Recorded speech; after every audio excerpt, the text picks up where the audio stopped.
En la madrugada del 10 de mayo de 1943, la ciudad de Lima se vio sorprendida por una terrible noticia. Incendio en la Biblioteca Nacional. La gran riqueza documental atesorada se había perdido casi totalmente.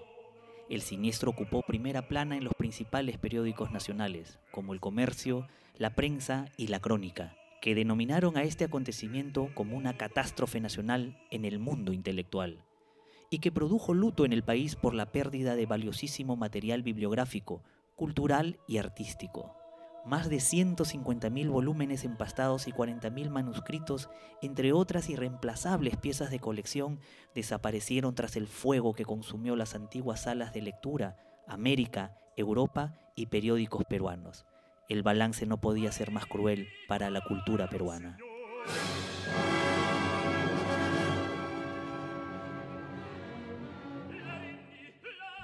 Con certeza, cuando llegué a la Facultad de Letras de la Universidad Católica, que en esa época estaba en la plazuela de la Recoleta, vi un alumno de Historia y de Derecho.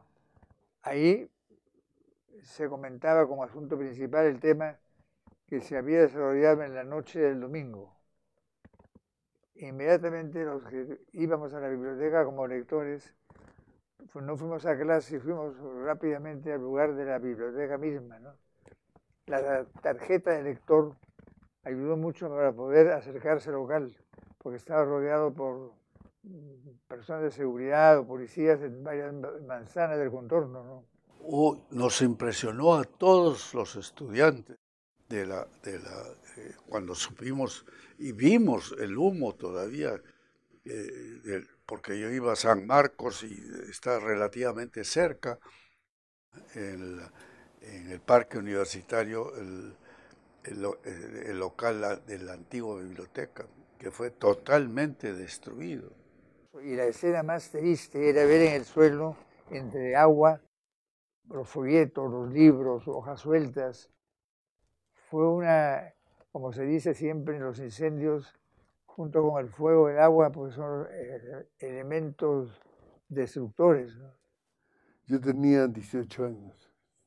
Me acuerdo hasta un artículo que escribió Juan Ríos en esa época, que se llamaba No suframos por la simbólica fogata.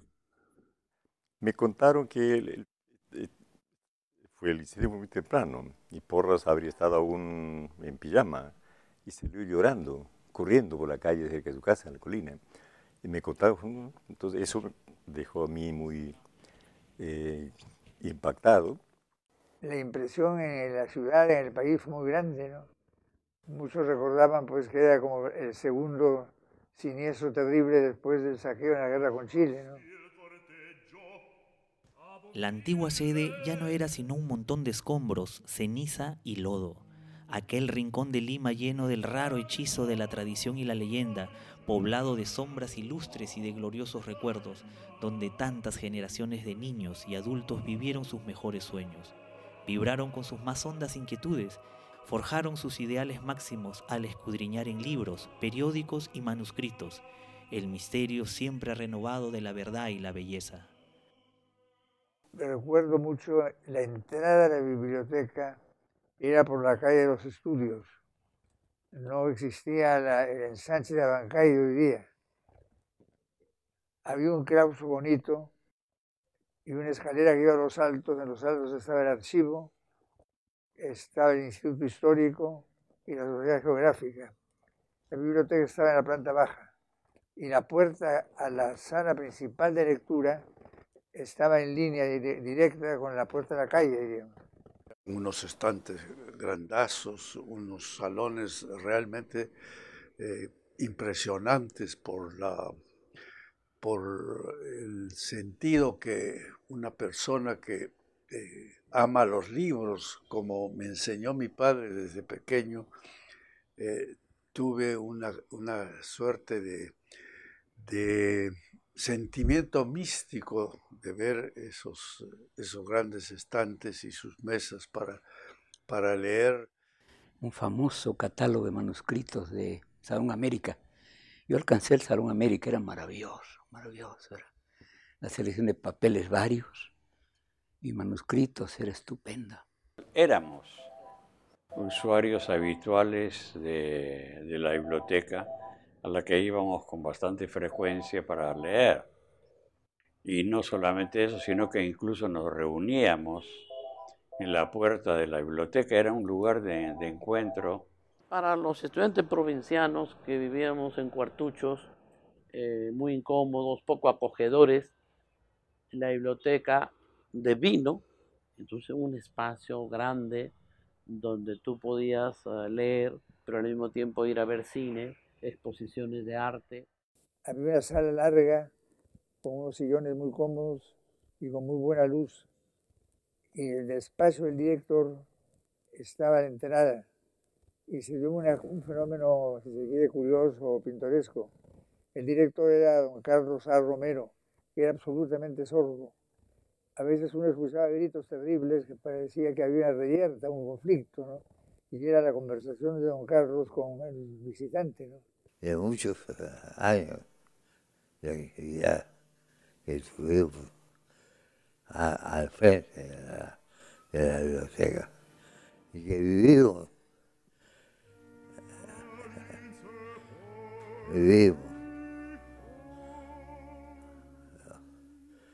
los mejores años de nuestra vida. Sin guerra y sin bombardeos, en la ridícula emergencia de un domingo criollo, la complicidad penosa de un portero senil y de una deplorable organización burocrática. El Perú acaba de perder el más espléndido patrimonio cultural de la América del Sur. Todo el pasado histórico, avaramente depositado por varias generaciones desde San Martín a Vigil y de Palma a González Prada, ha sido reducido a cenizas en unas cuantas horas funestas, lamentaba Raúl Porras Barnechea en su artículo Pasión y Muerte de la Biblioteca Nacional de Lima. Muchas fueron las especulaciones que se tejieron respecto al siniestro, tratando de explicarse tamaña destrucción. De ese incendio hubo muchas versiones, ¿no? Una de ellas era que se incendió para borrar los libros que habían vendido los incunables y libros valiosos. El recuerdo es que circulaban una serie de chismes del motivo. El presidente de la República era Manuel Prado en su primer periodo gubernamental y se hablaba que el motivo del incendio fue para esconder ciertos documentos sobre la guerra con Chile, en la que su padre, el padre del presidente de la República de entonces, había intervenido, pero me parece que esos eran unos chismes maliciosos. Otra fue, obviamente, la motivación.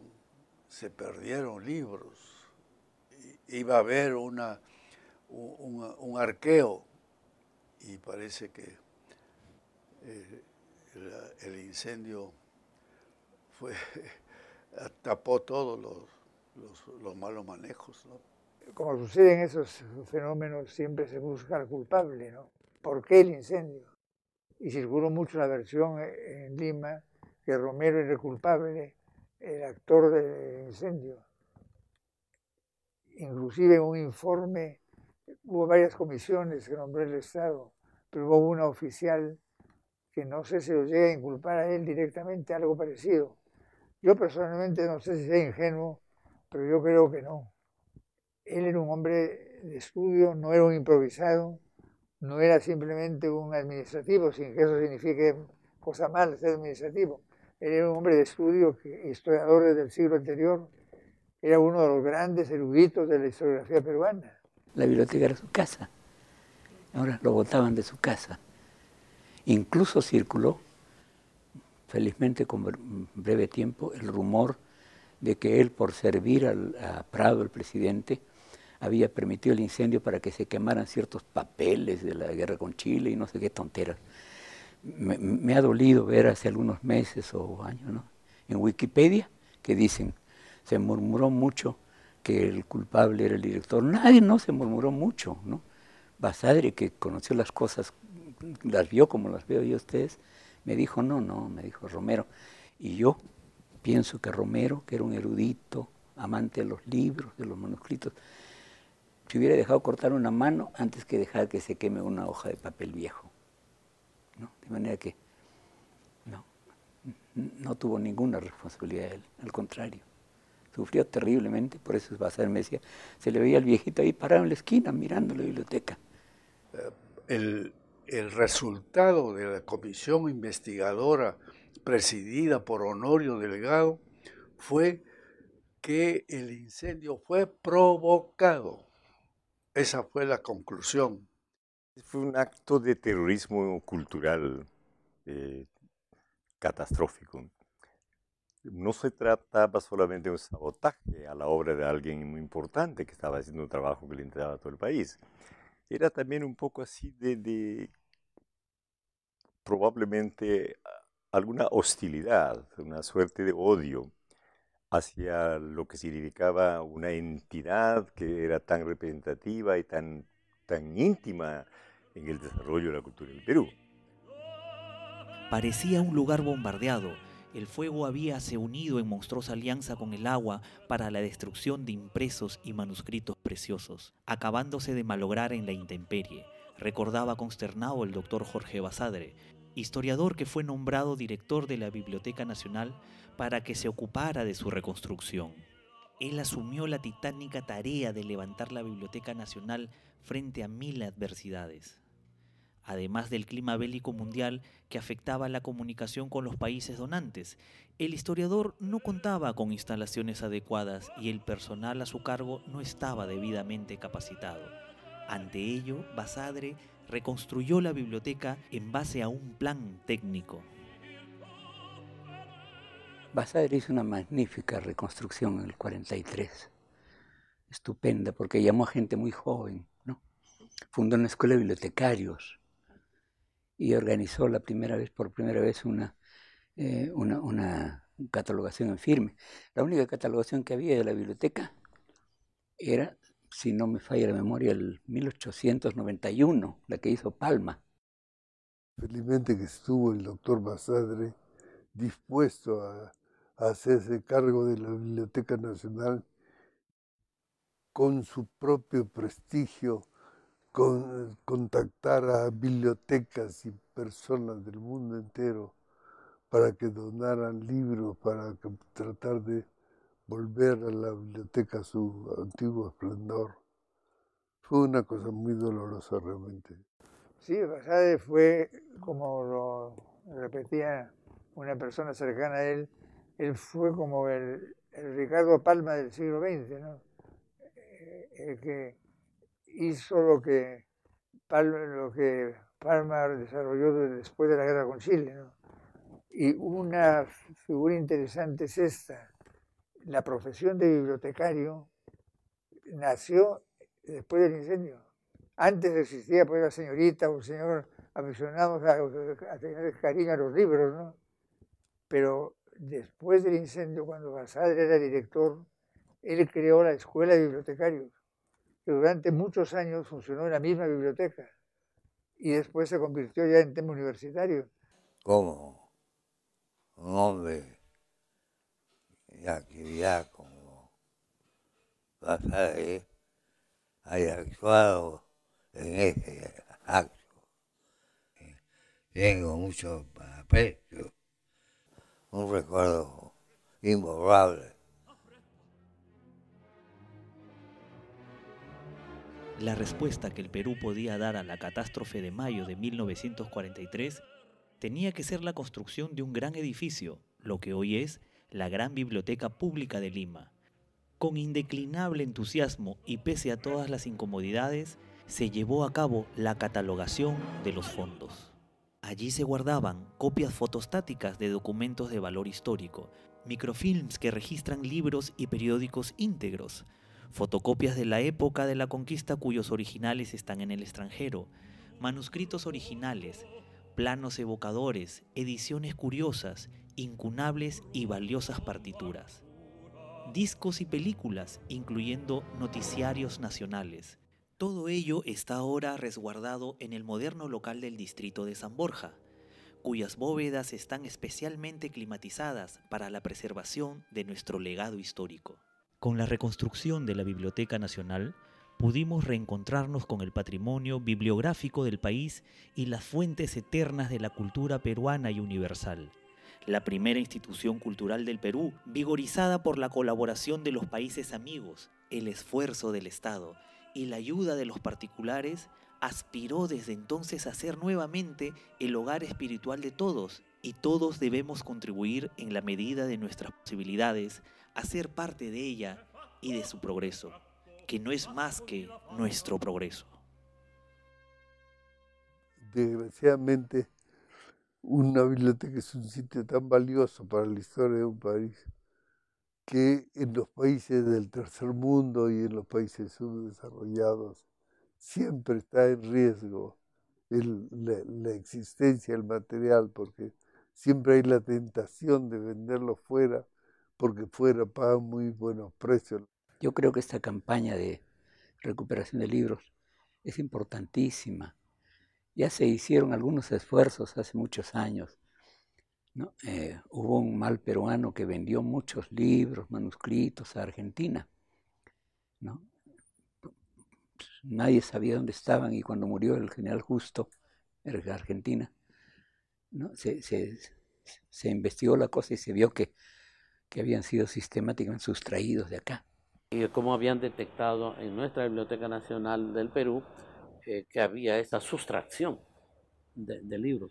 Aquí hay entonces en la ficción detectada y en lo que denunció el director de biblioteca, otra manera de destruir bibliotecas, que es sustrayendo los libros o páginas valiosas de los libros que privan a la sociedad de contar con ese bien para la reproducción de sus capacidades, de sus saberes. Hoy en día creo que los museos y las bibliotecas tienen eso en común, ¿no? Uno se detiene, uno para la marcha del mundo, puede detenerse a realizar estas actividades tan poco frecuentes hoy día, que son la reflexión, la lectura. Eso es un fundamento. Los libros, los archivos y todo lo que puede servir para la cultura y el conocimiento más mayor del país. Como digo, la biblioteca es uno de esos refugios o de esos lugares donde debemos guardar la memoria que como sociedad tenemos. Algún día tendré que deshacerme de mi biblioteca y creo que la Biblioteca Nacional ha de ser el sitio. Es un pilar de la historia del Perú, de nuestra identidad, ¿no es cierto? Y conforme crezca la biblioteca, crecerá ese país. Yo quisiera recalcar la importancia de las bibliotecas como espacios del desarrollo de un país. Es fundamental tener buenos lectores para que un país se desarrolle, ¿no? Y sin esto nunca vamos a podremos tener recursos, pero no vamos a cómo usarlos, cómo administrarlos, crear personas que puedan tener la capacidad de usarlos es lo que importa. La biblioteca es la conciencia de un pueblo. Así como no hay individuos sin memoria, no hay pueblo sin memoria colectiva, que se llama biblioteca.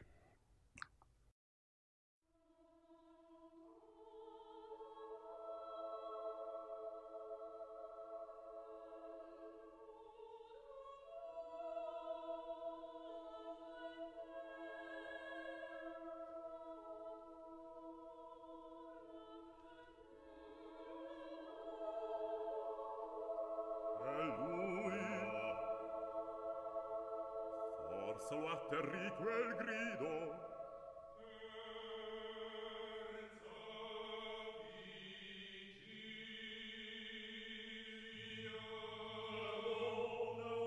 Moriva ancora là verso via Latina, purché non loda è profonda la fossa.